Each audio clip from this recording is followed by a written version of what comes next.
Hello guys, good morning. So, ayan,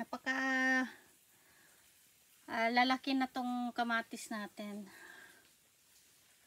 Ayan, kaya magtanggal na ako ng mga dahon. Ayan ang aking kamatis. So, napabayaan ko na guys. Dapat i-ruot-ruot na ditapuunan. So, ito yung work ko ngayon. Magtatanggal ng mga dahon. So, ayan. Kailangan na rin natin magtanggal para mabilis lumaki tong mga kamatis.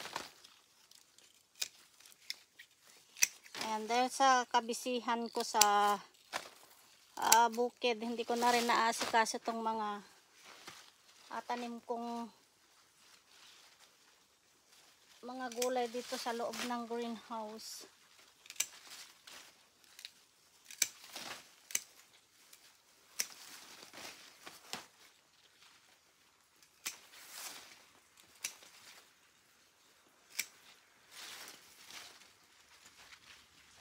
Tapos magtanggal din tayo ng sanga guys.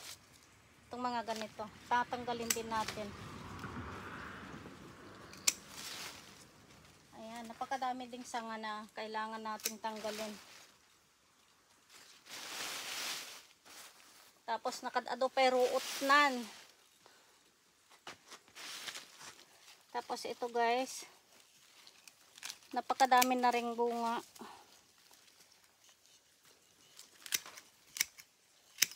Ayan.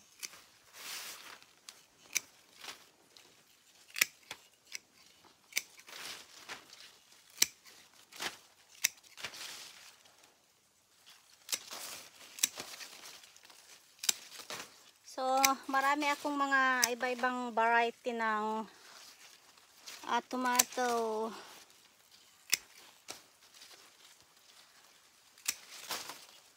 Ayan. Para hindi na tayo bibili ng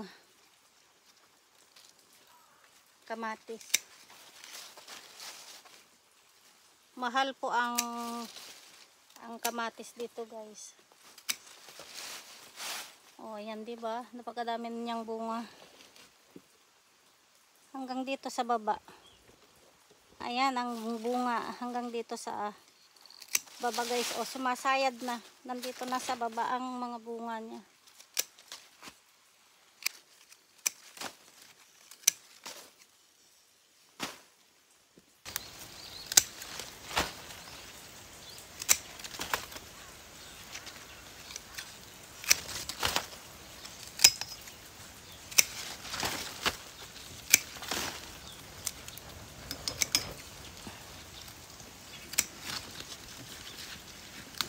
So, ito din yung gustong-gusto ko, guys, oh.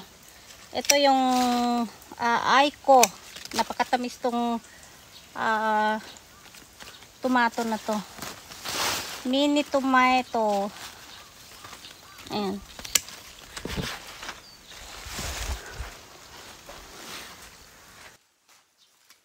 So, ayan. Hinog na rin tong mga ibang tomato natin.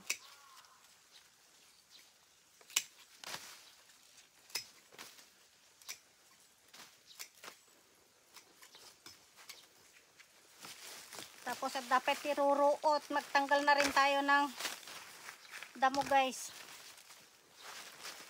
Nako, sa sobrang busy ko sa bukid, hindi na ako nakapag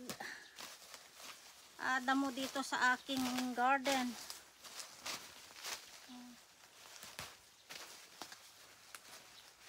May mga ngalog-ngalog pa eh.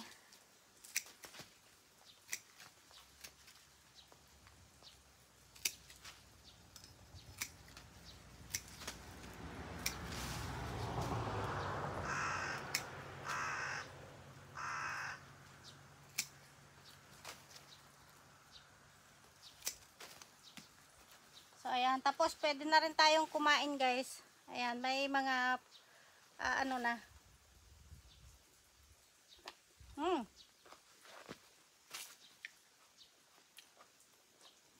Oh, si. So ayan, napakadami nating tanggalin guys. Makulimlim sa labas pero sobrang init po ngayon. Ay.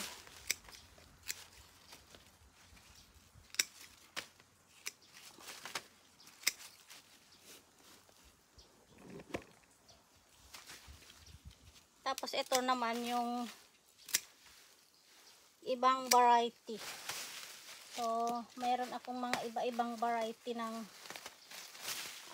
kamatis. Mas marami akong tinanim na mini kaysa yung normal na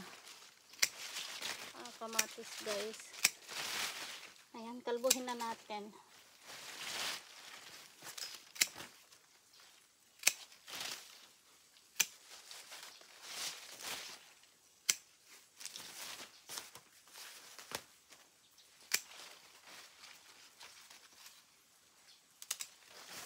So, nabibigatan na tong kamatis natin sa sobrang laki ng mga dahon nila.